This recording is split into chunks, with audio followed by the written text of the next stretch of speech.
key thing, which is very fundamental to the issue of risk assessment or risk management is about the vulnerability. The term vulnerability is associated mostly to the way we conduct ourselves in a society. I mean, when I say we, it's the society by large, the people by large. So the vulnerability actually increases in any environment when we as human beings start interacting with it. So there's a second interface which comes into the picture.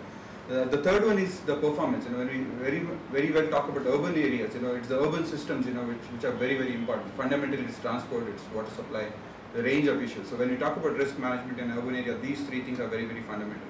And there's a journey that I'm going to take through right from 1905 to 2001. 1905 being one of the largest earthquakes, which hit the place called Kangra in Himachal Pradesh. And there are a couple of other interesting events, over the last 100 years. Some major earthquakes, and interestingly, each one has their own dynamics, and it helped shape the seismic zoning map of the country. This is the 1905 earthquake. These figures you won't find it generally in most of the record. The colors what you see around here, up to intensity 2 and 3, where people felt actually this event happening right here. This is the epicenter, this Kangra, and surprisingly, this event actually killed more than 30,000 people. The estimated losses in 1905 was around 2.9 million, and this is one of the largest earthquakes which happened then. And these are some of the pictures of that particular area. This is one of the pictures of one of the streets in near Kangra, and this is the GURKHA barracks. You can actually see the sort of construction before the earthquake and after the collapse. This is the Kangra fort, very rare picture to find.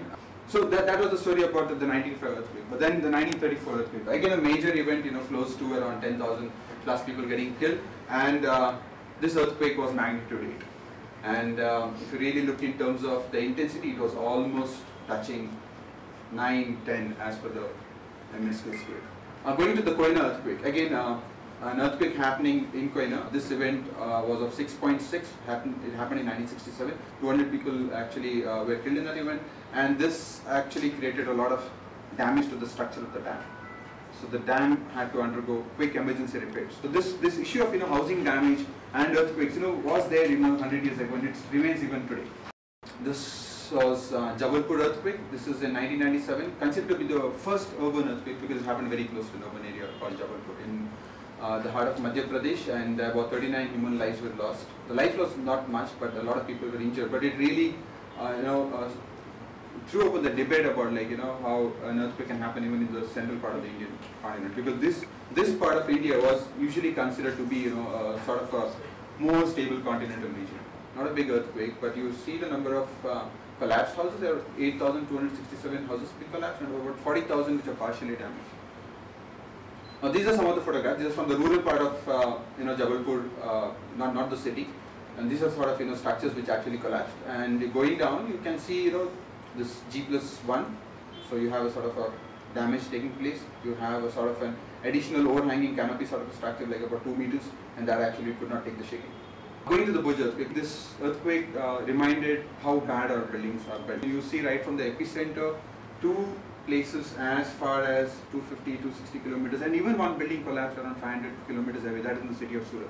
Actually, we should have no relation between an earthquake happening 200, 300 kilometers away. But in India, we have generally seen that up to a range of 300 kilometers, if your buildings are not designed well, there are chances that your building can suffer a major damage in a slightly larger earthquake. This earthquake actually threw open the whole debate of the reinforced design and how bad we are in terms of putting up structures on the ground.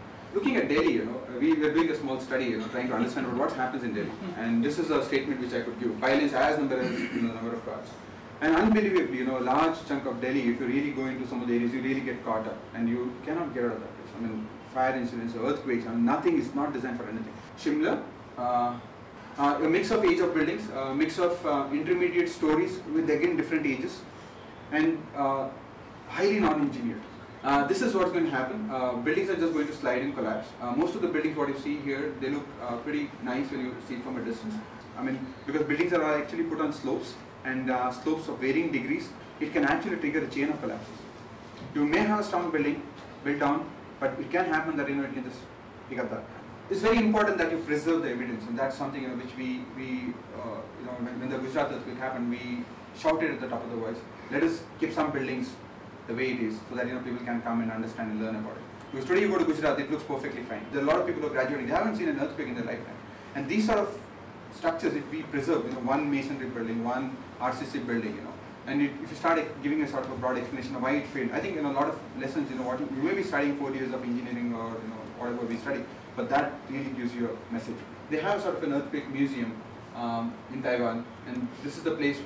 This is a huge facility. This is one of the school buildings which collapsed, and they converted that into a big museum. And here you can learn and understand everything about earthquakes. It's very important that the knowledge is transferred, and this is one way of actually putting up a museum. And this is the actual fault line that's kept open, and people can actually go and understand what this whole thing is all about. This whole process of social engineering, takes a very long time. And if you destroy the evidence, then you're losing out a whole set of people who can actually come and learn from it. And if you keep these museums on, you have sort of public talks and things like that happening, a lot of people get interested, they learn from it. And the learnings actually get translated into action on the ground over a longer period of time. It's very important that we also target children. So we need to go back to schools and talk to them about it and start training them. Because I, as an individual, I was about to jump from the building when the earthquake happened in Ahmedabad. Luckily, one of my friends said, "No, you don't jump." It's important that we motivate people, no matter whose name is written on that. But you need a large number of players. So we need to double, triple, go on building that sort of a network of people who can actually talk about public safety. There's still a sort of a very typical confusion. We have two structures which still exist today. We have a Ministry of Home Affairs, which also has a division on which also works on disaster management, and we also have a National Disaster Management Authority, and they have an executive committee. The states have a state disaster management authority. In the districts, you have a district disaster management authority, and then you go down to the local authorities like cities and all. You have a sort of a very big structure, but still there's a lot of confusion. You go back to the states, there's the relief department, you have a disaster management authority. There's still a whole lot of work which needs to be done. Training, engineers, masons, and a bunch of people. This for the architects, this is for the engineers. It's the NPEEE program, a couple of projects on cities and climate change and stuff like that. There's a national disaster management guidelines. So there's some attempts which are being done, but again the challenge still remains very, very open. A lot of work needs to be done probably for another couple of centuries to ready service. Thank you so much.